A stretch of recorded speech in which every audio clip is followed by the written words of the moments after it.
This is Tabletop Weekly. We are the partners of Solarian Games. I am Jason. And I am Peter. And this week, improving board games with custom components, good resources for game designers.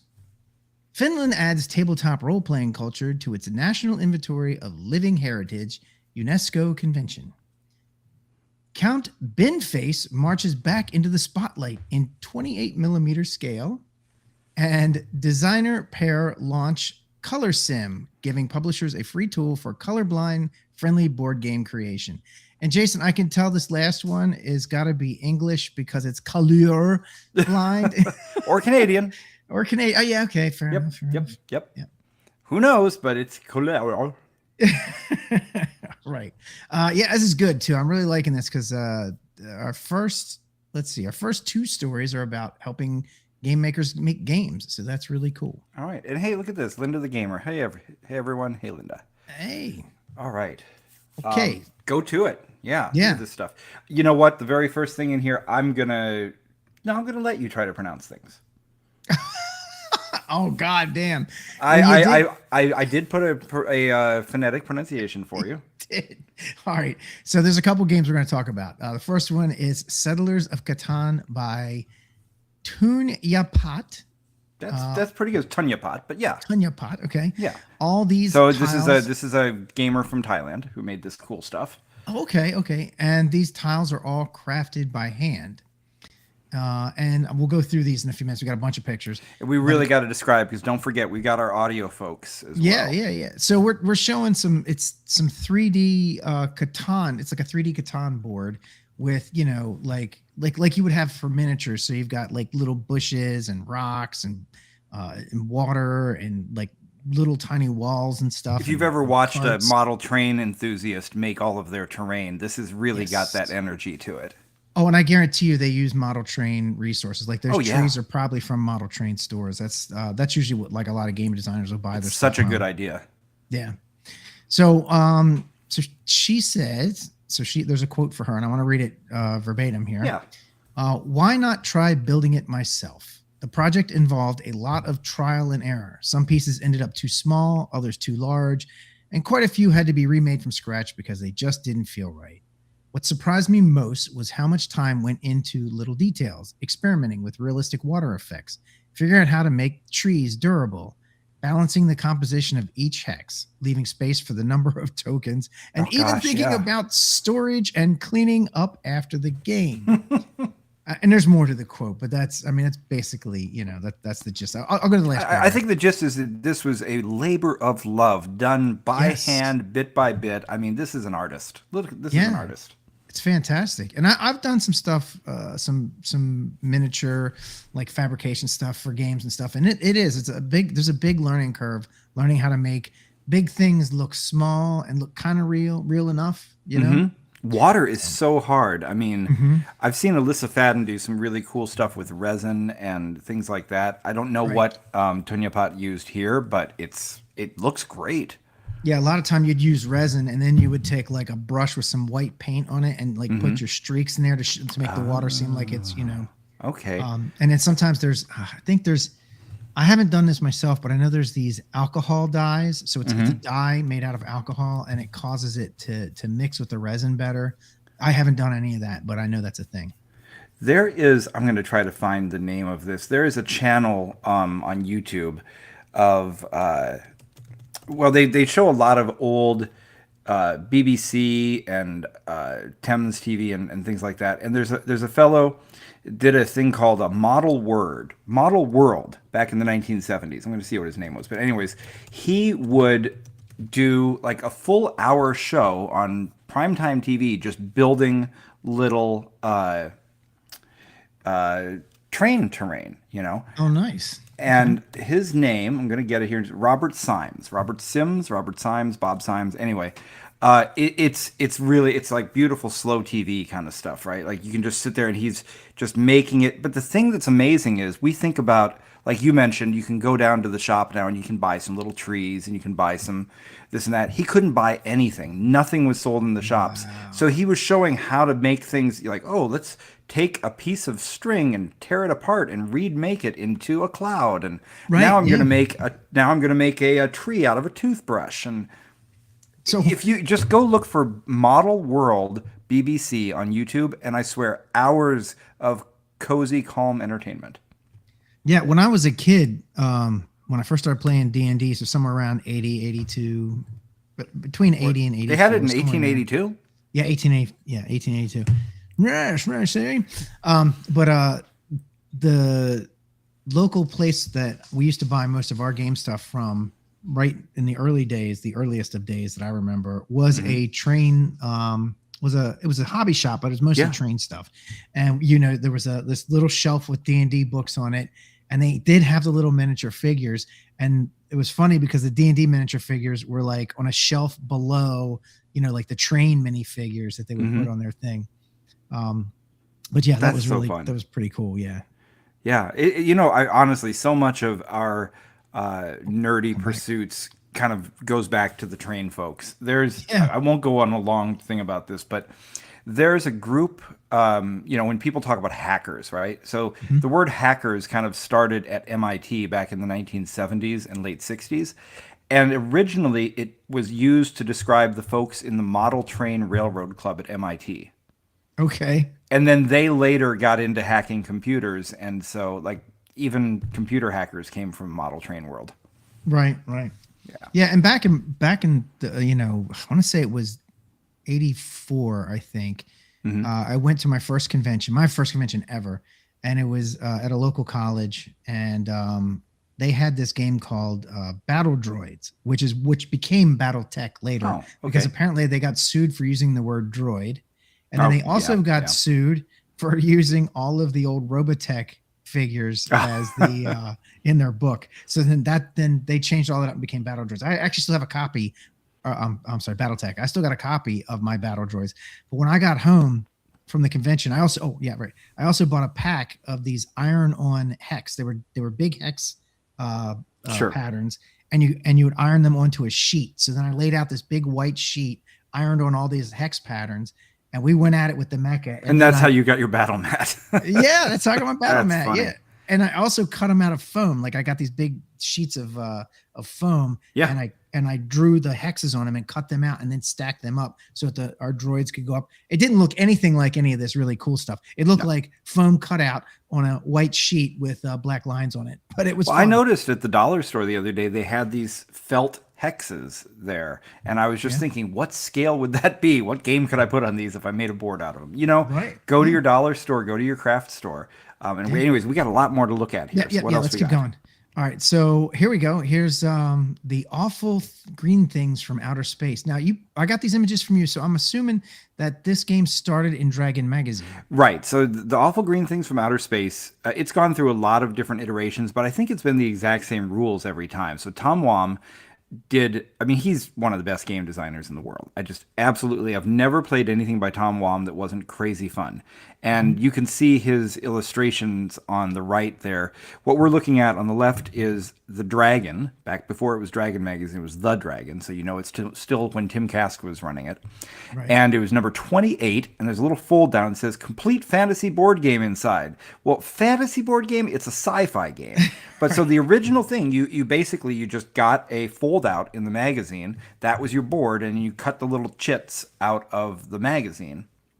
I guess now if you find a copy of Dragon number 28 that has not been cut up, it's worth more money, obviously. Of course. People loved it, so TSR published it as a standalone game. So we have this cool thing you see on the right. And then it's gone through a bunch of different iterations. What you're showing now is the version that came in the magazine. So you can see there's that fold out of the ship Zanutar. And you can see the little TSR wizard up there in the corner. So this is what it was originally, just Tom Wam's kind of quirky drawings. And eventually now Steve Jackson Games publishes it. Okay, I think we have a picture of that. we do. So the point of this is it's a fairly it's an incredibly fun game, but the physical game is kind of basic. You know, it's just a little chipboard, chipboard board, and punch out things. The rules are super fun, but one of the things about this game is that there's so many pieces that are moving around all the time. It can be hard to kind of keep track of them, and especially hard to keep them where they belong. And so a lot of people have made their own improved versions of it, and it's really my favorite thing that I've seen. So we have Yeah. two different versions that people have made here. One back in, I think, like 2010, and then another one about 2020. And I'll let you just kind of go through it because you know more than I do about how you might construct something like this. Right. Okay. So I mean, these, right off the bat, though, you can see how much bigger it is. Like we just have a yeah, little it's huge. like 6x9 board, and now how big is this thing? Got it looks like it's about almost, well, it's got to be about at least 4 feet long. Yeah, 4 or 5 feet at least. Definitely 3 feet, about 3 feet wide. And it's all 3D printed, which is awesome. Like 3D printed and of course and painted. And this is going to be FDM printed. So the kind with the wire, right? This This is back in 2010. it's still gonna be the wire. Yeah, definitely. That's what I be the mean. wire. Like you're saying, Yeah, yeah. because it was back then. Well, not only because it's back then, but because if you're going to print something this size, the resin printers have a much smaller screen, so you print Okay. on a very much smaller plate. Whereas with the FDM printers, you can get a much bigger plate, and then you can print these in bigger sections. and Okay. then I glue mean, them together. obviously, this is made in sections and pieces, but still, some of them are pretty big. Yeah, absolutely. I mean, right off the bat, now you're looking at a real spaceship. Yeah, that's awesome, dude. Oh my god, if I saw this, I would absolutely stand in line to play this. Because it is an incredibly fun game. Now I know that the pieces that they did that we're showing now, these were done, I think, with what's that stuff called? The resin. Firmo. No, it's actually a clay. It's actually a clay that yeah, you right. mold by Yes. hand. So So they this hand one is a molded these, yeah. combination of 3D printing and hand Yes. sculpting. Yeah, they do look like and they do look like hand sculpt. Yeah, you wouldn't. Fimo? making Is that these- what it's called? I can't remember. I know what Okay. you're talking about, but it's the green. Yeah, it's the green putty, the green molding putty. Yeah. And then you when you're all done with it, I don't know, I think you bake it and then maybe you put a glaze, you paint it, put a glaze on it. I'm not sure. I think it might even cure without even being baked. Okay. Maybe. I don't know. But I mean, look at these I've guys. never He worked with it, but completely it's took awesome. the Tom Wom style of illustration and he Yeah, he did it. Yeah, he did. They got the goofy eyes, they got the wacky faces. I love this. Again, this is another one of those labor of loves because this had to have taken this would take too much time to put a price tag on it. You never could. No. And each one of these, he's actually printed out the stats for each of the characters and put it on their bases. Awesome. I would go to a convention and pay whatever they charged for the weekend just to play this one game. Yeah, sure. And then this is some of the interior of it. Or is this another version? Is this the same version? No, this is still him. This is the still same guy. Yeah, I can see that. Okay, yeah. So this is more some of the 3D printed stuff. Now, again, he might have hand modeled more of this than I'm thinking. It looks 3D printed, but I mean, it's hard to The tell. other like- one definitely is. This one, I don't know how much is printed and how much is sculpted. Yeah. So I don't. It's hard to tell, but either way, Yeah, so this is Patox from San Jose from 2010. And now the one you're showing is from 2020. This is a user called The Gnarlo from Atlanta, Georgia. this is absolutely 3D printed. Yeah. I'm looking at a blow up of the picture, and this is totally 3D printed. Yeah. I don't know how to describe what I'm looking at even. It's so big. Yeah, it's like a huge. Well, I mean, it's a huge spaceship with walls, or a space station, one or the other. And it's got walls that are as high as the figures, or a little higher than the figures, so that you can move them around. Like it reminds me of a game I've played once before called More Blood. Oh, yes, it does. It really does. Yeah, it does. He's got the tiles down there scaled to the size. Yeah, I mean, at this point, this is now going beyond how you think of it as a board game. It's getting immersive. yeah. This is really cool. I dig it. And here's some close-ups. Like as you I can love see, yeah. this. Look, This is you've got abs- even Go the ahead. spacesuits in the wall. Yeah, there's a lot of detail to this. And I'm gonna Oh look at my the blow up of gosh. this. This is FDM because I can see the layering in it. So yeah, Okay. This is, and I'll go. What into is this a little- FDM for all of our people who don't know? Because obviously I know everything and don't have to ask. But what is FDM? I can't remember what it stands for, but it's. But I mean, which it's- one is it? it's- Is that the oh, one it's that goes it's in the layers? wire. It's the one. Well, they all go in layers, but it's the Where you get one- the is striation or the, yeah, it's got the string on it instead of Okay. using UV light and resin. Okay. And then let's see. Oh, this is Oh, a we're different moving game. on now. Yeah. So, Sorry. okay, you just had that one picture. But anyways, I just want to say what he did with it. There's a ton of pictures if you want to go to Board Game Geek and just look at the awful green things from space. That's where I pulled these photos from. So you can see all of them there. And I don't know what it took to model every single part of it because every tile in it is specific to this game. He didn't just grab Mhm. from anywhere. This guy, I can't imagine the number of hours. Oh, There it here's what is. FDM stands for. There we go. Fused deposition modeling. Yeah, I would have guessed Yeah. that. Yeah, sure. No, I wouldn't. Of course. Yeah. What else? Um, What else would it be? So this next one, all right. So Kill Dr. Lucky. So I'm gonna just hold this up. What we're showing here, this is the original version of the game. It's by a company called Cheap Ass Games. Oh, I've heard of And cheap ass games. yeah, so Cheap Ass, what's cool about them is they do print and play games. So the original version, you had to print it out yourself. What I have in my hand right now is a version that they actually sell. You can actually buy it from them. But what we were showing on the screen, this was really the core of it. This is what makes you know if you're looking at a good game or not. A great game doesn't need incredible, what do you call it? Production values. You don't need to sit around, doodling your prompts into your AI to get some art that you think looks cool so everybody will like your game. Make a good game. And that's what these guys did. Kill Dr. Lucky is basically if you took Clue and flipped it around. Instead of figuring out who did it, you want to be the one who does it. Oh shit, that's cool. It's All right. so fun. And you run around the house. So you can see the original version. This person just printed out some black and white paper. They took some pieces from another game. They taped it all together and they're having a great time. So that's all you need for the game. But people take it further. Yeah, yeah. So then we go to this So ramped this is the up version by version. Titanic. So today, this is if you go and buy. I'm sure I have it sitting up on the shelf, but if you go and buy Kill Dr. Lucky today, this is what you get: a beautiful looking thing with some little standees. Nice. But it's flat. It's just it's supposed to be a house with multiple floors and everything. It's just a flat thing. So what could you do with this if you were a crafter and a maker? Oh yeah. Oh, absolutely. I could. Yeah. If you 3D print this, you could set it up so that you could stack like rooms on top of others, so that you could like lift it off to see underneath of it. It wouldn't be hard to do. Well, it would be hard to do, but it would be doable. I couldn't. Oh do yeah. it. Nah, You're like, I'm oh, it saying- wouldn't be hard to do. I'm thinking that I can't do it. Well, but if you I know how to- love right. Yes. If you one know of the the 3D examples model we and have 3D here. print, it would be. Yeah. All right. But Oh the yeah. example Yeah. we have here, no 3D printing here. No, this is a hand built model. This is a crafter. This is, you know what this looks like? This looks like somebody who's an architect.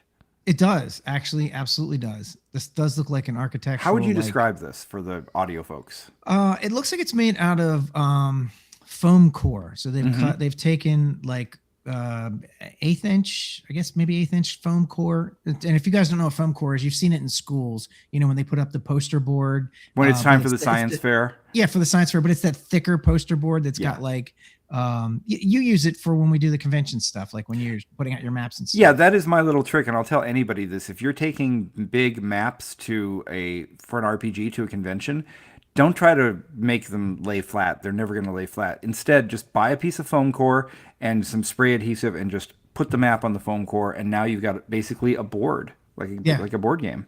It's super cheap and it works very So very cheap. well. And I then get there's it at the probably- dollar store. And the doorways here, I'm gonna guess it's made out of what's called balsa wood, and you can buy that cheap too at any hobby store. It's basically it's wood. It's like a really soft, easy to cut wood. It's the stuff that people use to build model airplanes. Yeah, we used it when I my senior year at Poly high school. We had a class called estimating where we had to we had to actually build a small mock house at I forget whatever scale it was, and the whole exercise of the class was determining how much it would cost to build a house. So they gave us square foot numbers and all that kind of stuff. And we broke up in teams of 4. So it wasn't each person building their own little house. 4 of us would get together and build it. And we used balsa wood like this. And it was very similar to this. It's so cool. I just, we live our lives sitting in front of screens these days. And so when I see something like this, where obviously a person just sat there with their hands and making things and having probably just the time of their life. It Yeah, feels this is good. awesome. If if you're watching this and or listening to this and you've never taken the time or considered like actually really building something like this, I implore you to do it. It doesn't have to be really good. Like just No, do it doesn't. Right. It because The joy anything is you just do is going to making be it. yeah, anything you do is going to be cool. And I'll tell you, it's more fun than you think it is if you've never done it, because you'll start doing it and you'll really get into it. I mean, it'll be one of those things where people are yelling at you, "Hey, when are you coming upstairs to eat dinner or whatever?" Right. You know. And Trust and me. if you've got kids, I mean, this is the Oh thing to do with God, them. this would be the thing to share with them. Yeah. Absolutely. Yeah. And then when you're done, you have this really cool game that everybody's going to want to play. Yeah, yeah. Although there's another version. Oh, I love this one. This is awesome. Oh my God. So, for those on the audio, what are we looking at? We're looking, someone has done exactly like, not exactly, but very similar to what I did with this sheet. They've taken a big sheet of cloth and they've actually, I don't know if they've drawn on it or had it printed or I don't know how I they don't did know how this. they made it. So, to give credit, this is Nancy Hutchins from Illinois. And the last thing we just saw was from Myron Fairweather in the UK. I don't know where in the UK. Myron Fairweather, very British name. And here is Nancy Hutchins from Illinois sitting in the middle of her life-size, almost life-size version of the house. Yeah. And she's basically, it's outside. She's sitting on the grass and it's got like a big sheet with this thing drawn up on it. And I love the guy with the scar, the metal, like That's Dr. Lucky that's Dr. Lucky. And then and the his dog. little dog too. That's awesome. That's really You know what awesome. this reminds me of? When people make those life-size chess games that you Yes. stand outside and you have to move the pieces with, Mhm. or the people get to be the pieces. Yeah. This would be fun to play at a convention too. Yeah, A very it would. interactive. Like, could you imagine if we took like a TotalCon, if we took that room, moved all the tables to the side and laid something like this out and had people So play it? fun. That would be So cool. fun. All right. And then this is this is Spooktacular by Level 99 Games. Right? Or And no, this is a okay, horror okay. game. Okay. It looks a little similar to Kill Dr. Lucky because you're going around in a house. I actually don't know this game very well. But this is Spooktacular is a horror game.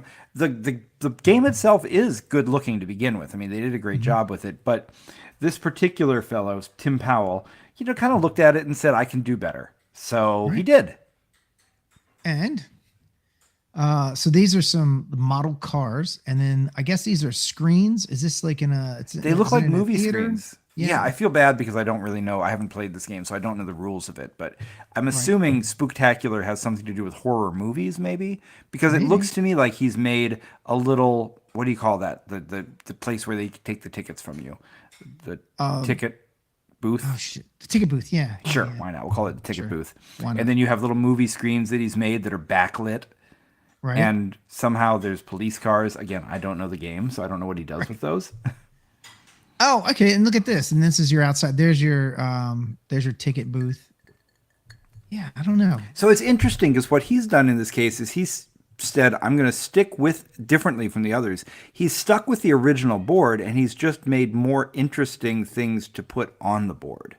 Right. He's basically just made the board come to life. This would be like if you were playing, let's say you're playing Monopoly and you made your own like better, cooler looking houses. I mean, if you played Monopoly, I'm just throwing that out Sure. there because everybody knows what that game is. Yeah. And if you had like you made your own like little card holder or something for the community chest, and I don't know, maybe you made a jail cell, like an actual I mean, like, 3D jail cell. I didn't include this in this story, but one of the things that I do when I'm playing Ticket to Ride is I have custom card holders because Ticket to Ride, you can really get so many cards in your hand that it's hard to keep track of. So, Okay. I think I bought them. I think somebody had just made better card Oh, holders. so it's like a tray where you set your cards in it? Yeah. Yeah, I've Yeah. seen those. Yeah. Yeah. All right. So next up is, I've never heard of this game before, Jason. I mean, knowing you, how could I have ever heard of the Great Space Race? Right. I get it. Look, I'm very vociferous about this. The Great Space Race is my favorite board game of all time. It's my Huckleberry. Yeah. I don't really. We played it at GaryCon, right? Yeah, Wasn't it and a that's where handful I of was us? first introduced to it. Somebody just pulled the game out for a little between sessions thing, and I was having so much fun I didn't want to go to my next game. I just didn't want to stop playing the Great Space Race. It's deceptively simple. So first of all, this is designed by Craig Zipsey, who is the owner, founder, both, I don't know, of Black Oak Workshop, who makes all those great dice. And he designed this, and it was published by Kenzer and Company. It is out of print right now. I'm always yelling at them, going, please bring it back. But anyway, the Great Space Race is simple on its face. You have a two-dimensional racetrack, and your ships are going around it. And I don't think, Scott's asking if it was turned into a video game. I don't think it was. Maybe there's a game with that name. But it's pretty simple on its face. You just take your ships around, you roll, and you try to get there. But the thing is, I think on the next picture, we have a picture of the control panel. So you have a control panel you can see down here in the bottom left. And for example, in this case, you might be racing the Space Guppy. And it's programmed actions. If I happen to think that's one of my favorite mechanics, where you decide what you're going to do ahead of time. And then when the turn happens, you see how those decisions play out. And you see there's three different dials at the top for things like I forget now, it's been a little while. Your shields, your hull, and your speed. Thank you, yes. So the thing is, the production of the game originally is good. Kenzer and Company is an independent, they're not Hasbro or something, so they have nice plastic molded ships, but they're the kind of things you would get in a typical board game. And on the control board, you just have a little punch out and you lay it there. And when you're playing it, it can be a little bit fiddly to turn it and stuff like that. So the game is just kind of calling out for improvements, basically. Physical improvements, not gameplay improvements. You can't improve the gameplay. Because what's great is, so what I didn't mention is, as you're racing your ships around, you're obviously racing against other people, but you're also dropping weapons, and you're trying to get around them, and you can set mines, and you can even have things like nuclear blasts that go off. In a lot of ways, it's kind of, this is going to be a facile description of the game, but I'll do it anyway. It's almost like Mario Kart in space. You know, that's not, there's a million reasons just why that's not accurate, but it's a good enough thing to kind of explain why it's so fun, right? And if Craig's watching, he's probably like, it's nothing like Mario Kart, but I think it kind of gets the point. So a bunch of people have made stuff for it here. And we're looking at, of course, custom ships. These custom ships, I just realized, I thought they were by two different people. There is a place online you can get 3D versions. Somebody's made some custom ships, and I see they've been painted by different people. Ah, I see. Yeah. That's why they look the same. Most of what we're going to look at here is by Jolly Blackburn. Okay. Who, in addition to being the creative genius behind Knights at the Dinner Table, the comic, and Hackmaster, and he was the creator of Shadis, the zine. He's also a maker. He makes amazing stuff. He invented the dice jail. You know, the little. Oh, did he? Yeah, everybody's ripped him off, but he was the one that made the first one.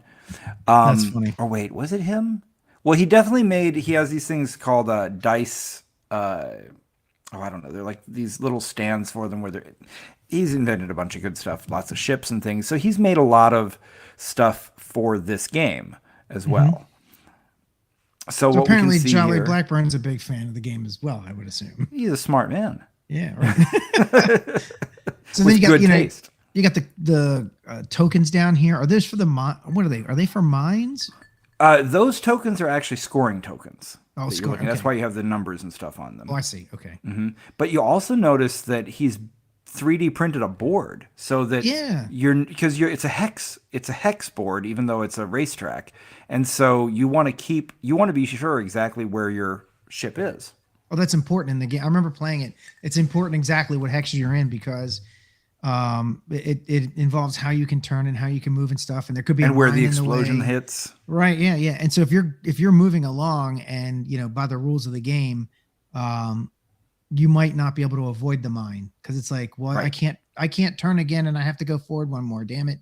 So, and these are definitely 3D printing. See the ridges in there, but I like that's what the ridges are for, to keep you in place. Yeah. I like that. I like these little edges because they're just enough to keep the figure in place. That's really cool. I kind of feel like it's inspired by the Scrabble Deluxe board. Oh, okay. If you've I've ever never played seen it. Scrabble, No. I love Scrabble. I think Scrabble is one of the best games ever invented. Yeah, it's a great game. And Scrabble has a similar problem, which is your tiles slide around. Hmm. So if you buy the deluxe version of Scrabble, it has little raised edges on every single tile so that your Scrabble pieces don't move. And that's Okay. kind of what has been done here for the Great Space Races hexes. Okay. We got one more. Oh, this is the best thing. Well, Yeah. actually, before we go to this, if you Yeah. go back for just a moment, in the bottom right, you'll see what I think. I'm pretty sure Jolly invented this. It's a little hard to see here on the screen, so I'll just describe it from the picture I'm looking at. I mentioned that there's a control panel that you're doing. So you see it on the bottom left, you see the Space Guppy and all the things you can do. Personally, from my version of the Great Space Race, the only thing I was concerned with is that I had trouble turning the dials. So I crafted some dials using wooden dowels and some glue and just something I could grab onto. And I've seen a bunch of people do the same thing. Hmm. Jolly took it so much further. He 3D modeled a cockpit where you have your ship in the middle, you have your equipment bays on the left and the right that are actual 3D equipment bays. You can put the equipment in, and the dials are up vertically, perpendicular to you, and you really turn them like you're turning the dials on a spaceship. Yeah. It's just amazing. I need to get a copy of these files from him, and I need to print these out because they're so cool. Nice. And then the other thing that he did is he invented a little holder for them. So you see all the tokens and all the minis, and then he has a nice little 3D printed box that looks like like a honeycomb? Yeah, it looks like a honeycomb. Yeah, little hex. Because that's it's the shape of your figures. If you were to stick your figures on the board, to edge Yeah. to edge, that's what you would get. I love the fact that it looks like it was made in 1965 with the Yes, font and everything. I think that's it great. does. You're right. It really does. It really Yeah. does. And yeah, I So mean, it just takes the game that I already think is the best game in the world, and it just adds a third dimension to it and a bit of tactile fun that just takes it to the next level. I put together a little bit of information here just in Oh, case you anyone. did? I did, just in case anyone was interested in doing any of this yourself, getting into like 3D printing or whatever. It's a little daunting at first. There's a bit of a learning curve, but you can find a lot of answers online, and it's gotten so much easier than 10 years ago.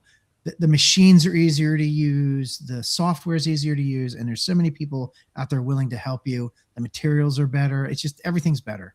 Good. And also the prices have dropped considerably. So, for example, I have two resin printers. My more modern one that I'm using now is called the Elegoo Saturn, and I think that was like $300 when I got it. That's And less than a video game console. yeah, or it might have been like 350, whatever it was, doesn't matter. But depending on the model you buy, a Saturn printer will run you between $250 and $400. Hmm. So again, not super expensive. I mean, for some people that could be a bit much, but But if you're um, going to use it a lot for what it can do, oh yeah. So once you start using it though, your costs are not that high at all. I mean, resin is like $40 for a bottle, but you can print so much stuff with it. Like it lasts you a long time. Then there's remember I said FDM, that's the wire-based kind. fused deposition modeling, as we all There know. you go. Yes. Bamboo makes the premier one right now. That's the one that everybody's buying, everybody loves. There are other models out there, and the prices are all over the place, but for a Bamboo, you would pay roughly $200 to $700 depending on the model you get. Like Mhm. 200 is their cheapest. 700 isn't their most expensive. It's nowhere near their most expensive. But at $700, you're going to get probably for Johnny Home 3D printer type. Yeah. That's going to be the best one that you're probably going to want to buy. You're probably not going to spend more than that because it's going to give you everything you need. Well, I mean, for Um, myself, I would definitely start with the cheapest. Yeah. Then for 3D models, so like, yes, you can model your own stuff, or you can just buy 3D models and download them. There's zillions and zillions of them out there. Two of the places that I like to go to like look for stuff, and they have all kind. I mean, you name it, they got it. There's a place called Thingiverse and a place called My Mini Factory. So And they're cheap. Thingiverse, were they like in danger of going away and then they came back or something? Not sure. I don't know. I thought it doesn't matter. It doesn't matter. Maybe, but I mean, it's like they've got tons of free models. Like if you wanted Yeah. a treasure chest for your dungeon, I'll guarantee you can find a free one on there. You can download and print out Yeah. yourself. And so if you think about No, like and you can't you go to oh gosh, who's the ones that make the 3D miniatures like you can design your own? Hero Hero Quest or Hero Forge Hero Forge. Yeah, I mean, and they're for reasonable. personal Their use. prices, For yeah, personal use. yeah, their prices are reasonable. Mm-hmm. A matter of fact, that's where I made all the ones that we use for More Blood for the demos that we've been doing. All those figures, the guys, Mm-hmm. the little encounters, they are all from Hero Forge. Hero Forge, yeah. I keep wanting to say Hero Quest, not Hero Quest. Yeah, now I did that. Yeah. And lastly, two more things, just real quick. For software, there's 3 free ones that I found. I've never used Tinkercad, so I'm not really sure. Autodesk Fusion is a 3D centric version of AutoCAD. AutoCAD I know how to use very well, and I'm sure Autodesk Fusion. I've never used it, but I'm sure it's awesome. But those, I think both of those are mostly for like mechanicals type stuff, so like walls and stuff like that. If you're going to make people or creatures or whatever, you want to use Blender, and Blender's 100% free, always has been. And Now the thing about Autodesk Fusion is it's free if you're just doing stuff for yourself. If you're doing professional stuff, it's way expensive. It's very expensive. But I'll tell you the funny thing. I was going to mention this to you the other day. So I was interested in getting into learning some of this stuff, and I thought Autodesk Fusion might be the thing for me to learn. Mm-hmm. And I like to read a book. I found out that they have a almost like a textbook, like an academic textbook that's available, but it's about $250. But I went on to their website, and I happened to still, for whatever reason, my college email address is still active. Oh, So I okay. wrote to them and I said, could I, they said, do you want to, if you're like a professor, you can sample it and see if it's right for your class, as long as you have an edu address. So I wrote to them nice. and I said, hi, I do. And I forgot that I'd sent that to him. The other day, this shows up in the mail. Nice. The $250 book, and it was addressed to Professor Jason Elliott. Nice. And Professor Elliott. So now I'm going to have to learn it now because now I have the Autodesk Fusion textbook.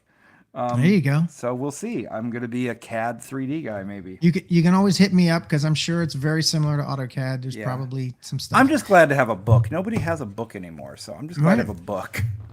And then the last thing I want to mention is if you want to have prototype parts made that are already made, like, but you would change the graphics or whatever like that, you can always use something like GameCraft or a Print Ninja Yes. for like for prototype parts.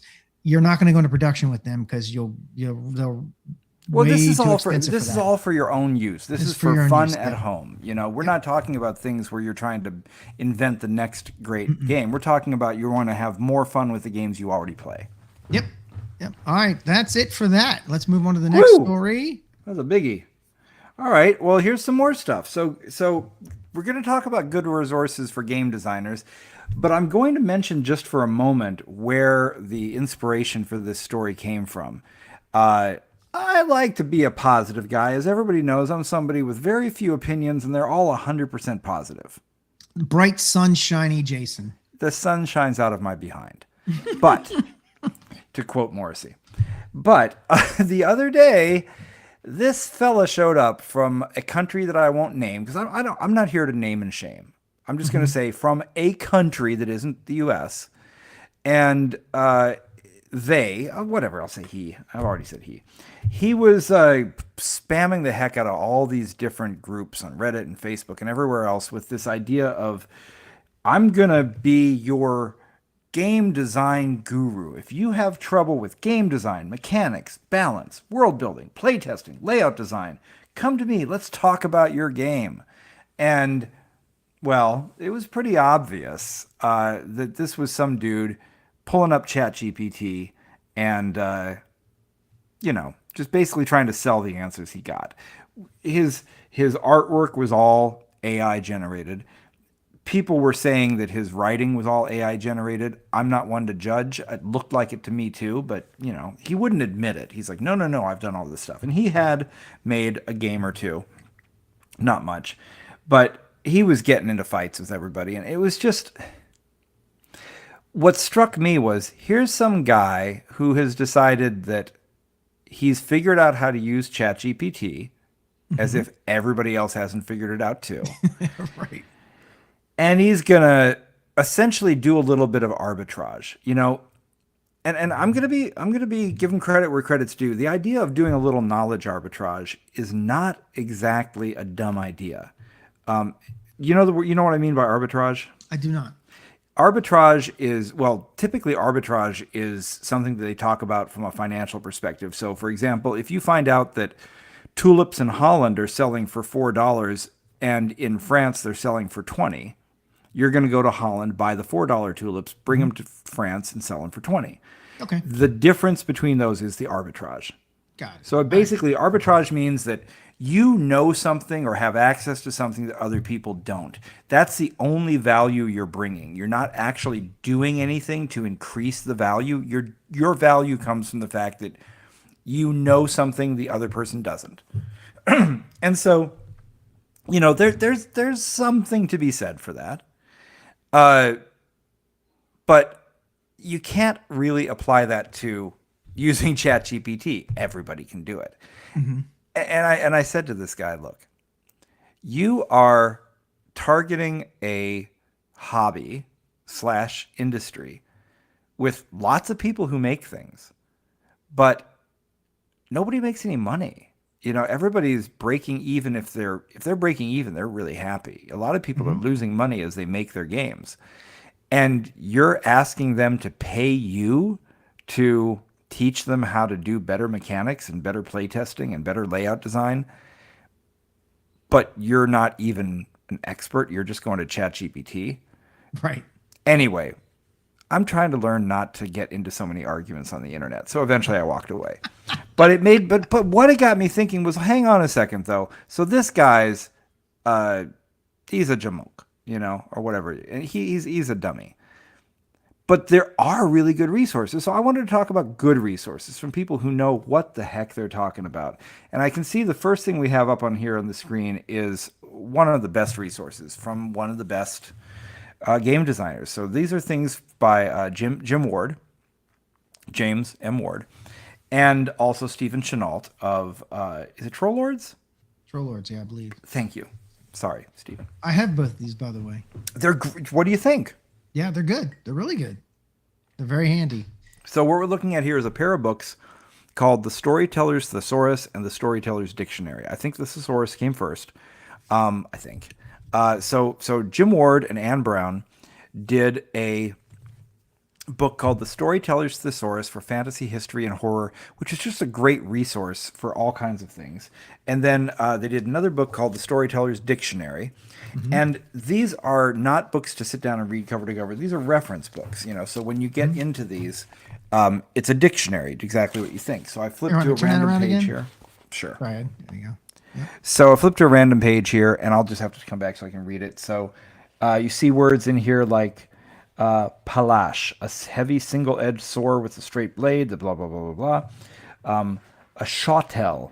These are different types of blades under weapons and armor. Here in the settings section, we see things about deserts, depressions, caverns, coniferous forests, tropical rainforests, just all the kind of things that you're going to want to know.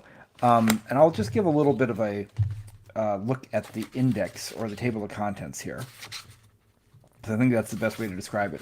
So in the table of contents, we can see there's chapters on geography, fauna, flora, social organization, weapons and armor, clothing, travel and storage, vehicles, settings, etc. It goes on. And even within social organization, you have a section on government structures, economic systems, religion, military organizations, ancient Greek units, Roman units, medieval units, everything you need to know.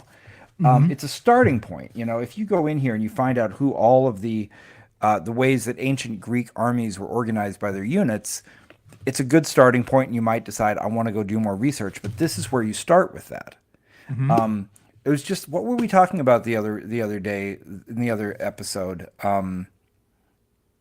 There was a resource that was something like this. I've forgotten now. No, I don't remember. I don't remember what we do from week to week. But Yeah. anyway, this is just a great resource for you if you want to go in and just sort of know what all. Oh, I know what it was. It was somebody who had built a incredible is the lawyer's magical lawyer. Oh, right. Yeah. That's right. The You Magical know, Lawyer book. Yeah. yeah. So this is a little bit like that. It's going into great detail about things. It's a reference book that you're going to use as inspiration for your imagination and your creativity. And they're both available from Troll Lord Games. I'm pretty sure they still sell them. The actual publishing imprint is Chenault and Gray Publishing. So that's the first thing I want to recommend. Pick up the Storyteller's Dictionary and the Storyteller's Thesaurus, whether you are an author or a game designer. And Scott is asking in the chat here, how do these compare to Gary Gygax's World Builder, Nation Builder, and Living Fantasy? So we're going to talk about a different couple of Gary Gygax books, but I didn't think to put those in. That's a good call out. And I think those are Troll Lord also. Correct me if I'm wrong. But Gary Gygax did a series of books about world building and everything else. Those books by Gary Gygax are a lot more in depth. Those are ones you can really kind of use totally standalone, whereas the Storyteller's Dictionary is something that's more of a jumping off point. That's how I would compare those. So those are the first ones. What are some other resources we had here to talk hold on. about? Before we do that one, I want to pull up something here. Can I pull up an image? Please do. What are you pulling up? Come on, give us some dead air. Do it. Yeah, I know, right? Dead air. Keep All right, talking. we'll Go tell ahead, you just what. You talk pull about that this. up, and I'll talk Let me about get it. these others. You can bring your 2 cents in a minute. Okay. So, actually, with inflation, I think it's a nickel. I think so. Yeah. All right. So the first one we have here on the left is a book from Goodman Games, "How to Write Adventure Modules That Don't Suck." 100% buy this book. It does include one of our Solarian folks. It includes Merle Rasmussen, the creator of Top Secret, who did a chapter in here on how to use Legos in your games, which is super fun. But it's filled with essays by all these different. This is more for TTRPGs. This is all these different creators giving their takes on how to write great games and adventure modules and everything else. So that's one I highly recommend. And then on the right-hand side here, we have a thing. This is a blog called Anyway. And it's something that's been going on for a very long time. I see links going back here to at least 2009. And the author of Anyway, I'm sorry, I've forgotten who writes this blog, Vincent Baker. So one of the folks in the Reddit subreddit for RPGs recommended this blog, and it was one of the best recommendations I've gotten in a long time. This is just article after article after article about how to make great RPGs. Things like how RPG rules work, concrete examples of arrows, adequacy, cause and effect, things on character sheets, currency, reliable versus unreliable currency, monster mania, positioning, fictional position. I mean, it just goes on and on, article after article. If you are doing a TTRPG, go read the Anyway blog. We'll put the link up in here, but just look for Anyway by Vincent Baker, and it's an amazing resource. And Peter, what were you trying to pull up? Oh yeah. All right. Give me 1 second. I got it right here. Oh, I thought you were ready. No, I got it. It's right here. I forgot. I didn't attach this image. I didn't see it. Oh, okay. Well, this is the best thing of all. Yeah. All right. So we're talking about, how to, what do you call it? How to create games and how to write stories and all that kind of stuff. But when you're all done, you're going to need to crowdfund it, probably. And so one of our favorite people, Hambone, John McGuire, Hambone has written a book called Crowdfund Your Fucking Life, a do-it-yourself guide to crowdfunding your first tabletop RPG. So if anyone listening is an old punk, you probably read Maximum Rock and Roll back in the day, which, despite the name, is not really about rock and roll, which sucks, but it's about good music like punk. Mm-hmm. And Maximum Rock and Roll put out a book, I guess it was, called Book Your Own Fucking Life. And it was a guide for bands, how to book your own tour and do it yourself, a DIY guide to being a band. And John's a punk, And so he did something kind of a take on that called Crowdfund Your Fucking Life. It is some of the best. It's succinct, it's short, it's not going to take you a long time to read, but every single word of this book is just dripping with value. It's just gold. If you need to understand how crowdfunding works, and not from somebody who's going to come in there and be a guru and try to tell you a bunch of stuff that doesn't even apply to you, this is for game creators. And it is very succinct, to the point, tells you exactly what to do. It's realistic. It's not telling you you're going to have the next $1 million Shadow Dark. It's telling you, look, you've got something that costs money to make. You don't have that money right now. Here's how to get people to put it up so that you can make the thing that they want to buy. Right. Right. It's just great. So I got a couple books here before we go on to the rest Do of it. it. I'll just show these real quick. These are books that I use from time to time that I bought over the years, and they have nothing to do with gaming, but they're tangentially. So I've got 2,000 most challenging and obscure words. I love it. Yeah, if you want to find like a really cool name for like a spell or something, you can dig through this book. And I mean, this is just like, this is like old school, like an old dictionary type of thing. Oh, this is so great. So that was a good one. And then if you're going to, I got this one just because it was cool. But I have used it for some things. It's called the Dictionary of Angels. Whoa. And it's not like a biblical text or anything like that. It's literally just like an encyclopedia of the angels. And I had no idea that we're so many angels. This was the first time we've had heard, like 2,000 years for people to right. list them all out. Like, for example, I never knew what Metatron was. Metatron's the voice, right? Yeah, I didn't know that before I had this book. And I've had this book for like 15 years now. Mm-hmm. When I was flipping through the book, I was like, Metatron, what is that? Some kind of mecha? Some kind of it does sound like a BattleTech guy. Right. And then I was like, oh, okay. And then this one's another cool one I picked up. It's Signs, Symbols, source book. And it's got all kinds of like your symbology and stuff throughout history, like all kinds of like hieroglyphic type stuff. Mm-hmm. So that's amazing. So that's, and I like that. So what was the first one about the obscure words called? Yeah. 2,000 most challenging and obscure words. I love these. I mean, I was so I'm listening to a lecture series by Professor Michael C. Drought about Tolkien, and I learned some things I didn't know. For example, in the Lord of the Rings, in the Hobbit, there's 13 dwarves, mm-hmm. and they all have their names like Thorin and that's the only one I remember off the top of my head. But anyway, right. Thorin and 12 others. All of the names in there, he didn't make any of those up. He just went to ancient Norse sagas and he found names of the dwarves that were listed and said, okay, those are my dwarves. Right. I mean, Tolkien was the ultimate researcher, right? He would just take these things like you're showing and he would turn them into something that was accessible to everybody. It's a great way to do it. Right. And what's fun about these things is when you start getting into those words, I would also highly recommend, this is just an online resource. It's just the online etymology dictionary. Oh, yeah, I use that. I've used that quite a bit. When I want to understand a word, when I learn a new word, or I just want to understand it, I want to know the etymology because I feel like that's the best way to get it. The other morning, we live in the country, so there's roosters crowing. And I said, the rooster's crowing. And then I thought, I wonder if rooster, what came first, the word rooster or the word roost? Which came first? And digging around the etymology, what I found out was that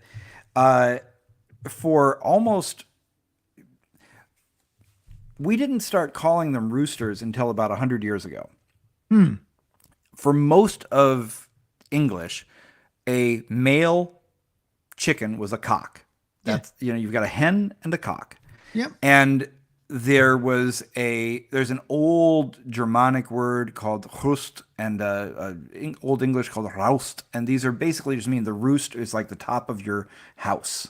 And then eventually it's because that's where the roosters go and they sit up there.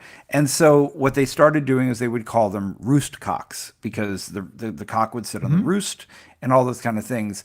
And then somewhere in the late 19th century, some Americans decided that the word cock was going to mean something other than rooster. Mm-hmm. And so, but it hadn't made its way to England yet. And so I found there was a thing in there about an article that somebody wrote in a newspaper in England advice on going to America. Be very careful you do not call it a cock because the women will faint. You have to say rooster. They say rooster there. Dude, that's my new porn name. Yes. Roustcock. Roustcock. But I mean, that's what you learn by looking in the etymology dictionary. So, this is going way out of the game world, but I'm just saying, whenever you want to know a word, go look up the etymology. It's so but fun. when you're trying to come up with names for stuff in your fantasy setting or whatever, just making words up is nowhere near as much fun as finding words and like working with them and figuring it out. It is a established guide for fiction writers. Give your character a name that says something about who they are. Darth Vader. He's a dark invader. I mean, it feels kind of cheesy, but you can go right ahead and name your character something that essentially says who they are. What was it? Neil Stephenson named his character Hero Protagonist. Yeah, I think. Yeah, that's right. Yeah. Dutch. So, yeah. Well, hold on. Vader is the Dutch word for father. I thought that was a thing. So it's a little he's double. He's the dark father. See, that, of Luke. Luke. Yeah. Spoiler alert, everybody. If it was it was a giveaway from the very beginning. That's great. Okay. Yeah. So there's some things. We have a couple more resources before we move on. Yeah. You know what? I didn't see these pictures until later. I've got That's this okay. one. I'll just mention one more, which is this. All right. Sure so what this was. We're looking here at a picture of a video. This is a video called 20 Years, 20 Lessons. The person we see in here is Mark Rosewater. He's the head designer for Magic the Gathering. And he just did a great video on all the lessons he's learned over 20 years of running Magic the Gathering. It's not necessarily just about card games. You can take the things that he talks about in this for any game. A couple other things I'll mention, and then we'll move on. We mentioned Gary Gygax. People sometimes, I think, don't realize just how many books he really did write. He wrote a pair of books called Role Playing Mastery and Master of the Game. You can find them on eBay. Sadly, they've been out of print for so long. I don't know. Maybe now that all of the rights are reverting to Luke and everything, maybe he'll be able to get these put out again. But Role Playing Mastery is, if you're a gamer just playing a game, that's the book to read. It's tip, tactics, and strategies for improving your participation in any role-playing game. And then Master of the Game, which is principles and techniques for becoming an expert role-playing game master. So if you want to know what Gary Gygax thought was the way to play a game and the way to run a game, those are your books. Pick them up. I have them both. Right. They're great. They're great. They're written in High Gygaxian, I'll admit. And then the very last thing I want to mention is a book that if you ever see this on the shelf, it looks, I'm going to just say it looks scammy. It looks stupid. If you saw the cover of this book, you'd be like, I am not buying this book. This is so dorky. This looks like a book of the week at like Barnes and Nobles or something. Yeah. But it's the best book I've ever read on game design, mostly for board games, but on anything. It's by Joe Slack, S-L-A-C-K, like a pair of pants. Joe Slack. It's called The Board Game Designer's Guide, the easy 4-step process to create amazing games that people can't stop playing. But you know what? It is. This thing, I'm just going to say one thing about the book that has always stuck in my head. And the whole book is filled with this kind of stuff. And by the way, he's absolutely got the chops and the qualifications to write a book like this. But he said, when you're sitting down to design a game for the first time, the first thing you think about should not be what it's going to look like. Don't think about who's going to publish it. Don't think about who's going to play it. Don't think about the theme. Don't think about the mechanics. Don't think about any of those things. The first thing you should ask yourself is, what do I want people to feel when they play my game?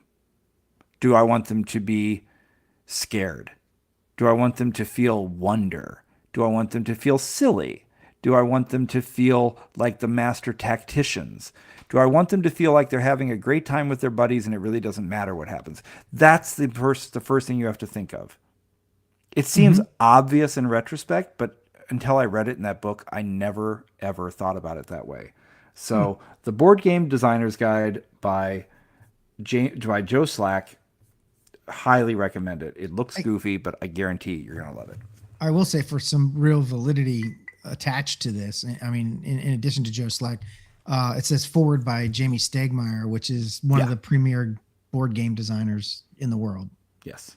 So that lends some credibility. So there's some resources, and you know what? I'm just going to mention something. Oh, okay. Here's another good one. Here we put that on the stream here from Scott. He recommends the Practical Guide to Becoming a Great GM. So, oh, and by the way, I'll bring up one more that I didn't put in the list. I haven't read it yet, so I can't recommend it. But it's called "How to Run an Advanced Guide to Managing Role-Playing Games" by Alexis de Smolensk. As I say, I haven't read this yet, so this might be garbage, but it's another one to think about. All right, let's go to the next story. But I will mention one thing. You can keep this up before we go to the next story. But we're gonna put these lists somewhere. So if you go to tabletopweekly.com, up until now it has been a website that just redirects to YouTube. We finally put a real website there. Eventually we're gonna have a place on it to put all the links for things we talk about. But as folks may know, we're part of the Analog Union, which is a group of indie publishers that we started, and Hambone has been absolutely amazing at keeping it on track and running the thing. And we've started a subreddit. So if you're a Reddit user, if you go to Reddit, the subreddit just called Analog Union, I'm going to go post these links in the Analog Union subreddit. So we'll talk about that maybe more in the next week, but I just want to bring that up. All right.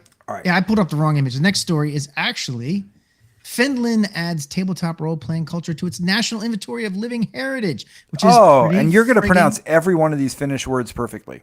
Yes, it'd be great. Okay. So Finland has officially recognized tabletop role-playing, as like a real thing, much like folk dances, craft making, and traditional sauna practices. As something traditional sauna practices. Yeah, well, that's a big thing in Finland. Well, it would be, wouldn't it? Yeah, isn't that the thing where they get out and they smack each other with branches? Is that I think right? That's Russian. They hit each other with some sort of a branch with leaves on it that you do it. No, or is it? Yeah, I think it's a Russian steam bath. I don't. What it doesn't matter. But the point is that the saunas are big up in those cold ass countries. I think when I've been to Finland, the only place I've ever been is Helsinki. I've never gotten out into really experience real Finland, so I just don't know. But their national inventory is part of the country's implementation of UNESCO Convention for Safeguarding of the Intangible Cultural Heritage. And that's what UNESCO is. It's cultural heritage around the world. So what this really means is that you have things that happen in society, things that people do, and activities they get involved in, TV shows, all that kind of stuff. But they're not like protected in any way or officially preserved by, like say the country itself. Sometimes they do with, like archival type stuff, but it's got to be something that is implemented, from the top down. And so they've recognized role playing as one of those things, which is really cool because now that means that it has a place in their history. It has actually become part of their official history. That's beautiful. By doing this. So it highlights the hobby as a collaborative form of storytelling that builds creativity, social connection, improvisation, empathy, and community. And those things are all true. It's really interesting thinking back in the day when we were young and, role playing was brand new to the world. And people thought that, like you should go outside and play and go do normal kid things. Right. It's like what a lot of, cause it was new and I get it. I'm not trying to dig on the parents too much cause they didn't know what the hell it was. Right. But what they didn't realize was it actually was building communities and friendships and doing all those social things. You weren't antisocial for role playing. You were actually social. And well, my message to my parents was that if I go outside, they're all doing drugs out there. You want me in the basement. Yeah. Actually, my parents came to understand that too. Cause I remember having that discussion sometime and they had said, well, when he's role playing, I know where he is and he's having fun with his friends and I hear them laughing. And, I'm pretty sure they're not down there smoking weed or, Some of the kids might have been, but we weren't. Might have been. Yeah. Yeah. It's kind of hard to role play and smoke weed. It honestly is. That's a little stretch. Yeah. Everybody's going to make fun of you at the table because you've forgotten all the rules. Yeah. It's like, Pete, what are you going to do? I don't remember, man. You know, the thing, where were we? Right. So, but yeah, so it notes that Finland has had a rich role-playing scene spanning tabletop RPGs and live action stuff. And I had no idea that Finland had a huge scene, but I apparently mean, it they makes did. sense. I mean, this Yeah. stuff you're showing right now is amazing looking. Yeah, look at it. It's This is so what, cool. 1988? It's is that it looks about like 1988. That looks about right. Ankh, Adventures of the North, Kalevala Heroes. It's awesome.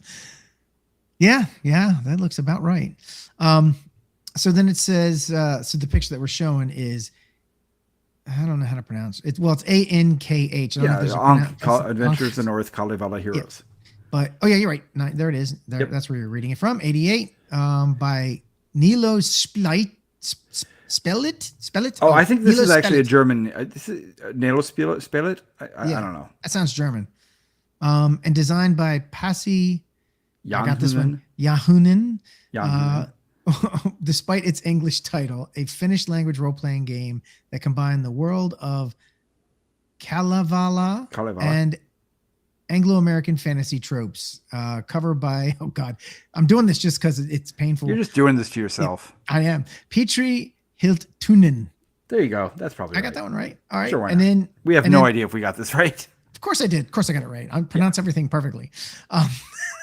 And I have no opinions. Then there's the, here's the LARPing scene. This is so awesome. cool. This This is- looks this like is a very cool. movie. This Yeah. looks like a shot from a film. God, we used to do this stuff. We weren't part of the SCA officially. Me and my friends would get together. We just called it Backyard Barbarians, where we would Nice. tape foam around sticks and beat each other to death with them. But these guys look great. And some of the SCA It events looks I've been literally to. like I'm seeing a still from a film. Yeah, absolutely. Yes, it does. Yeah, I mean, there's something about Finland that just makes everything look like a movie. Yeah, it does. It does. Finland's one of the most beautiful places in the world. And this picture's from 1996. Okay. Last It's so hard to century. tell when a photo is black and white. You know what I mean? Yeah. It's funny, back at the time, we would take these black and white photos thinking, oh, we look so much better in these black and white photos. And now I'm like, well, yeah, now it looks like I took it in 1950. Right. All right. Well, that is Finland. Well, that's great news. let me Let's get move back over from to- Finland then to the UK. Yeah. let's go there. So we swear this is gaming related. I've just ordered one. I don't know how long these have existed, but you can buy a Count Binface miniature, a 28 millimeter, and it's not some 3D printed plasticky thing. This is a metal molded, poured, whatever you call it, pewter miniature. And crazy enough, I got it for £5. They've raised the price a little bit to $7 because it has been insanely in demand. And I think everybody probably already knows who Count Binface is, which is a crazy phrase to say. Here is the state of the world in July 2026. So in the UK, one of the things that I love British democracy. I just really do. It's the best democracy in the world. So in the UK, when the candidates get the vote totals announced, they all stand on a stage together and somebody reads the numbers out. That's how they find out. It's not like here in the United States where each candidate's back at their HQ and they're having their party and the balloons are up and they're waiting to see as the counts come in. No, they count the votes. They stand on a stage. They don't know the answer. It's like a game An show. award show, yeah. Yeah, it's like a game show, you know. And the Or- winner is yeah, it's like American Idol, and they're listening to their vote numbers come out, and so one of the things that has led to is this idea of novelty candidates or protest candidates running because they know that they get to stand on the stage too. So we have things like there has been he looks like he is a furry. He dresses in a fox costume, but it's a very serious message. It's somebody who's talking about stopping fox hunting. So, he gets up there dressed as a fox and he'll usually get 10 or 11 votes. I see in one of the pictures here we have Elmo on the stage. There's a party that has been running in every election since the 1970s called the Monster Raving Loony Party, which was started by Screaming Lord Sutch, who's not really a lord, but you know. And what I love about this is a lot of this stuff, actually, you can trace it right back to a single Monty Python sketch. You honestly can. Monty Python sketch, I think like around 1970 or 69 or something, and they just, you know, had all the candidates up there, and they had the candidate from the Tories and the candidate from the new, Lib Dems and Labor, and then they said, candidate serious party, and they bring this person up, candidate silly party, and then somebody's just, you know, got a clown wig on, he's honking a horn, and it was for typical Monty Python silliness, but somebody took that as a challenge, and he started the Monster Raving Loony Party. And now we have this that happens all the time, because what's great about British democracy is that, unlike in the United States, where we basically have a two-party system, and the one thing that the two parties can always agree on, they might fight each other to the death, but the one thing they agree on is nobody else should be allowed to run except them. Yeah. They have done so much to just they put these impossible limitations on people that they can't get in and like compete with them. Yeah, if you don't want to pick from Coke or Pepsi, you've got nothing. We don't even get RC Cola. Right. We get Coke and Pepsi, and that's it. Whereas in the UK, because they have a parliamentary system, and I could go on about this for a long time, because when I was in debate club, this is one of the things that I debated, but I won't. Because you have a parliamentary system, you have a much more proportional representation. So smaller parties can actually have some sort of voice in the parliament. They can form coalition governments, or they can simply, you know, work with other bigger parties to talk about things. So you can actually have the Green Party getting a few votes, etc. To this date, I don't think there has been a Monster Raving Loony Party MP. But anyways, the point I'm getting to is one of the perennial candidates has been a candidate called Count Binface, who is played by a comedian called, I think, Joe Hayes. I might be wrong about his last name. Or John. Joe Hayes. Doesn't matter. He is the fourth in a line of people to play a previous character, Lord Buckethead. And when he was told by the original, this is in sort of a Dread Pirate Roberts kind of way, when he was told by the original person who created Lord Buckethead that he didn't want Lord Buckethead to continue, he said, okay, I'll pivot, and he created a new character, Count Binface. And Count Binface has been showing up in elections around the country, because another thing about the UK is you don't have to live in the area where you're running for office. So if they want to vote for you, then you can represent them. Doesn't matter where you live. So most recent, he ran against Theresa May. He ran against Rishi Sunak. He most recently ran against Annie Burnham, who is going to be the next prime minister. And Annie Burnham was a real good sport about it. But here's where it all comes to a head.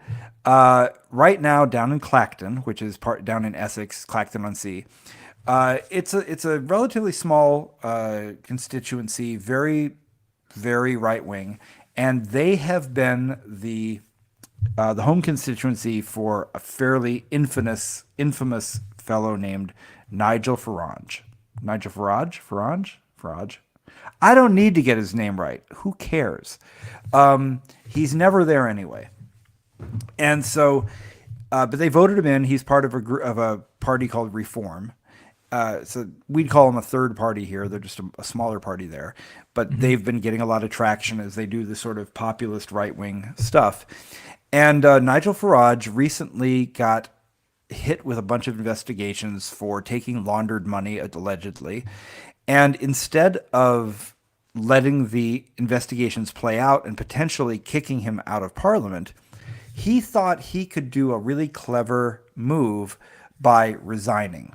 He said, I'm going to resign from Parliament. And what that does is it stops the investigation, because it was a parliamentary investigation. Okay. And then he says, when I resign, that triggers a by-election. A by-election is like, you know how in sports brackets sometimes you get a bye? Yeah. So that's what it's like a buy. It means like it's something, I don't know the etymology of this one, but the point is it's a special election, just like we get after Lindsey Graham died. He's going to get a special election. Yes, right. So they have a special election, and so Nigel Farage is like, I'm going to resign, and then I will run in the special election to replace myself. How clever am I? Yeah, right. And so all the other major parties said, well, we're not going to participate in this joke. We're not going to give you the satisfaction. He wanted to say, it's me against the establishment, and I'm going to create a new election. And when you guys vote me back in, that shows that I didn't do anything wrong. So therefore, they shouldn't investigate me anymore. And all the major parties said, that's ridiculous. We're not going to even honor what you're doing or respect what you're doing. We're not going to run. So if you want to run against nobody, that doesn't give you any legitimacy. Fine. Well, you know who is running against him? Count Binface. That's awesome. So Count Binface is running against him. He's the only one running against him. So all of a sudden, all of these very serious political commentators are going, hang on a second. This joke, the guy with a trash can for a head, who's from Sirius 9 and who is the leader of the Recyclons, an alien race. His policies include nationalizing Adele. Oh God. Okay. He promises to build at least one. Not at least. He promises to build one affordable house. And one of his national policies is to move the hand dryer in the men's toilet at the Crown and Treaty in Uxton to a more reasonable location. Okay. Well, good. I looked at the picture. It's in a very bad place. They do need to move that hair dryer. It's important stuff. But the crazy thing is he could win. Good. He could actually win, to the point that Parliament is now having a debate, because the rules of Parliament say that you cannot show up dressed like that. There are dress rules. There are what is it called? A dress code. Dress code in Parliament. Yeah. You cannot come in dressed as an intergalactic space warrior with a trash can on your head. So boring. So boring. But if he were to win, he's running as Count Binface. Therefore, his mandate, the voters voted for Count Binface, not for John Hayes or whoever's behind there. So he would actually have to show up as Count Binface because that's who they voted for. So they're saying, can we change the rules just for this one guy so that not only is he allowed to show up in costume, but he will actually be required to show up at Parliament in costume because that's who people voted for. You know what? I want him to win so bad. I don't know anything about him, but I want there to be a Count Binface in Parliament. So much. Yeah. So much. I think everybody wants this. In national polls, he is beating Nigel Farage by an immense amount, like sweet 70 to 30 or 80 to 20. But unfortunately, national polls mean nothing because this is an MP. It's like a congressman here. It's only the people in his district or his constituency that matter. So what will happen, we don't know. But no matter what happens, it just shows. Somebody on, I think it was Newsnight or one of the shows said, what's brilliant about this is no other politician can run against Nigel Farage in Clacton and have an effect, because it's your usual kind of thing. It's like trying to run somebody against Trump in the primaries. Mm-hmm. He won because he was so outrageous and nobody could figure out how to run against somebody that's outrageous. Mm-hmm. And so Nigel Farage, he's also very outrageous. But what this person said is Nigel Farage won by being very populist and very outrageous and honestly very funny. So now you have somebody who's more populist, more outrageous, and much funnier. That's awesome. Like, that might actually work. So anyway, whatever. For some time now, Troublemaker Games has been making a miniature with his blessing. This actually is officially endorsed by Count Binface. It's now £7 instead of £5. But they donate almost half of that to charities supporting the UK's National Health Service, which is the NHS. And it's some of it's going to charity. It's very cheap. Even here in the United States, it only cost me £10 to have it shipped. So the whole thing was £15. Not bad. I don't think I'll be able to bring the character into a game and have everybody think I'm bringing in a serious character. They'll know who he is, but whatever, That'd be great. So Yeah. super excited about that. Can't wait for it. And I agree with you. I don't even care what his policies are. I want a man with a trash can on his head in Parliament. Yeah, absolutely. I mean, that seems to be a lot of what, in my opinion, what a lot of politics has been leaning into lately all over the world. So, Well, you know what I think okay. of the odds of him winning are? Remember this. The United Kingdom is the country that voted to name an official ship Oh yeah, Bodie pretty big boat McBoatface. face. Yep. They voted for it. I think they'll Outright. vote for It's the Count best. Face. Count Ben McBenface. Anyway, all right, so let's go to our last story. This one is really cool.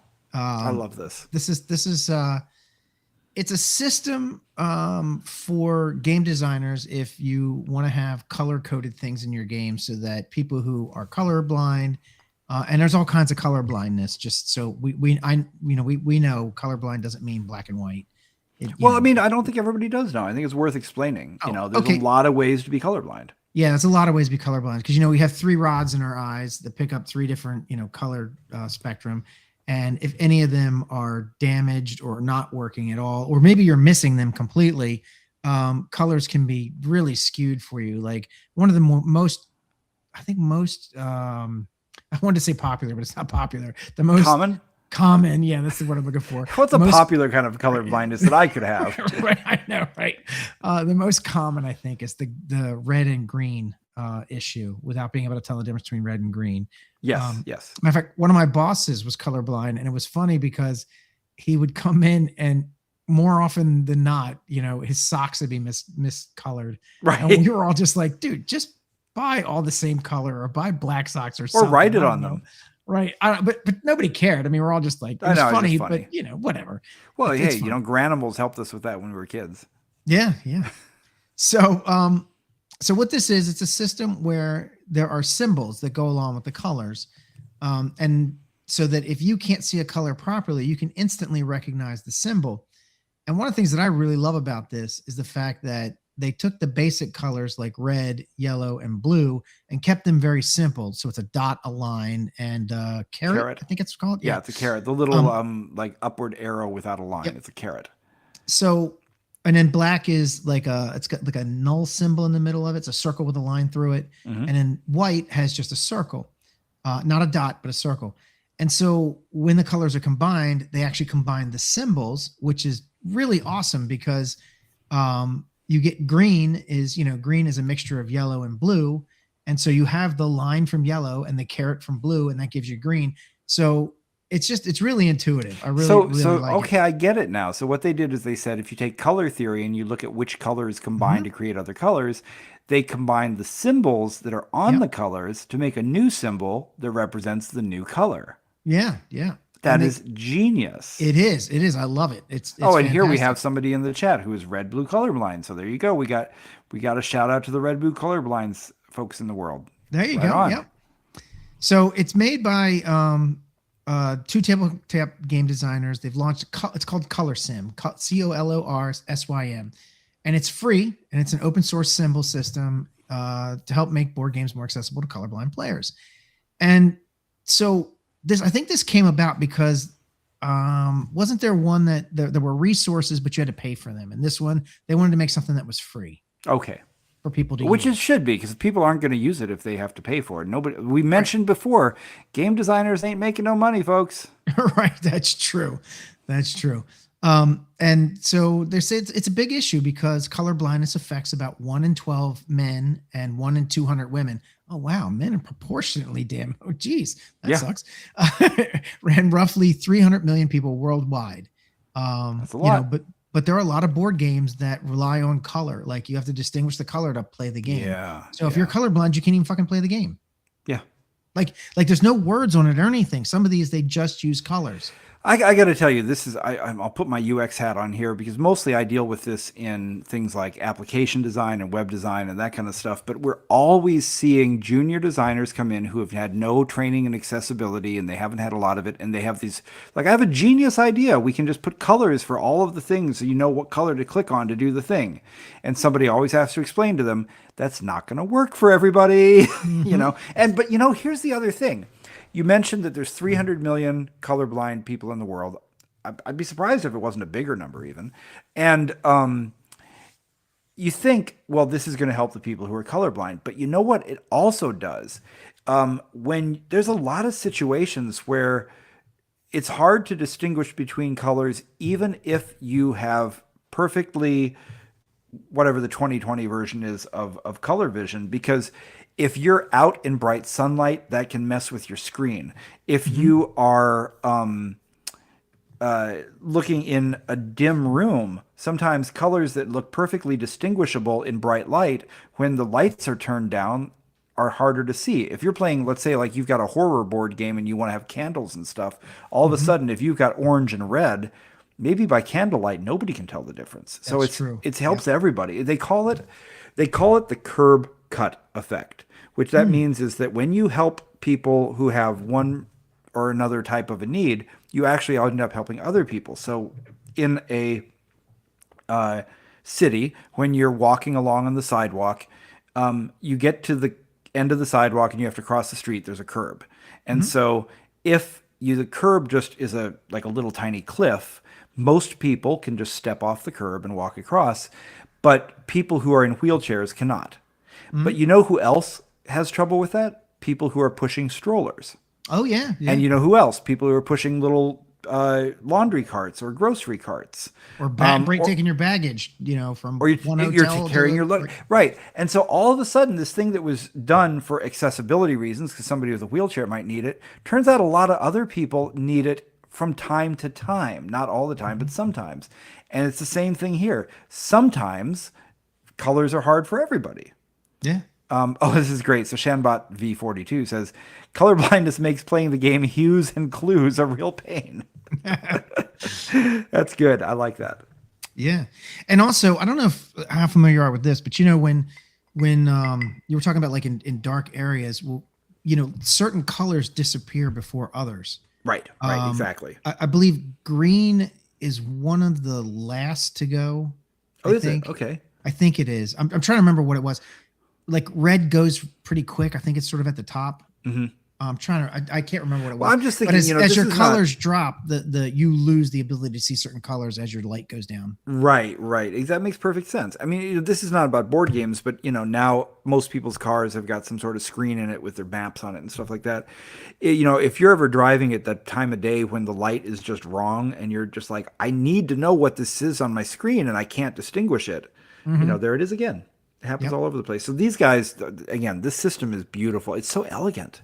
Yeah. And they said, it says here, like, unlike proprietary systems, it's completely free to use. Yep. They made it open source, so any publisher or designer can adopt it immediately. No licensing fees, permissions, or paperwork required. They're hoping that it'll become a common accessibility standard across the tabletop industry, which I can totally foresee. This is a very simple system. Well, what I like about it is the symbols they've chosen. You could work these into any theme. I can see how these work in a fantasy theme. They don't stand out as looking weird if you have a bunch of runes or something. And I can see it working into a sci-fi theme. It doesn't stand out as weird if you have an alien language happening. If we did it in Top Secret, it wouldn't stand out as weird. It fits in. This is what great design is. It looks simple. It looks like, oh, that was easy. They must have spent so much time making it look easy. Oh my God, yeah. Can you imagine how many iterations they went through to get it to get to this? Impressive. Yeah, because the easier something looks, the longer it probably took to make. Yeah, I use this phrase. I talk about the conservation of simplicity, which is that there is a certain amount of complexity or simplicity available in the world, and you cannot make it increase or decrease. The only way you can make something simpler is either by doing more work up front or by making the user do more work on the end. Yeah. It's just a question of where's the work going to happen. Yeah. Yes. So if you want to make something really simple, you have to work really hard. Yep. All right. And the last little bit here is this began with this was being made for a real game. The designer Chris Eastridge, Chris Eastridge originally created the symbol system while developing his game Parks and Potions. A very cute game, by the way. It's got red pandas in it. Oh, nice. Okay. After discovering that existing accessibility solutions were locked behind paywalls, he decided to build a free alternative that anyone could use. And that game, I will say, has a color mixing mechanic specifically. So it really needed this. Oh, and that was probably the mother of necessity, right? Yeah, exactly right. Or the mother of invention necessity. Anyway, that's it. That's our stories for this week. This That's show went a great. little long. Well, yeah. You know what we'll do? I think we should. I'm going to make a promise here that I can't keep, but I'm going to make it anyways. I'm going to see if I can start breaking up our videos so we can also have like chaptered versions that we can put out. So if somebody just wants to watch the one story or something, because I Yeah, think that'd yeah, be all right. useful. Yeah. But before we log off and head over to the Discord, where of course if you are a Patreon member of a certain level, you can join us for the after party. I mentioned before, and we're going to do a story about it next week, but I mentioned we are part of the Analog Union, analogunion.com, which is a whole bunch of different indie publishers. And we put out a newsletter every week. You can get it for free. It has fun stories. And we decided we wanted a community where people could spend more time.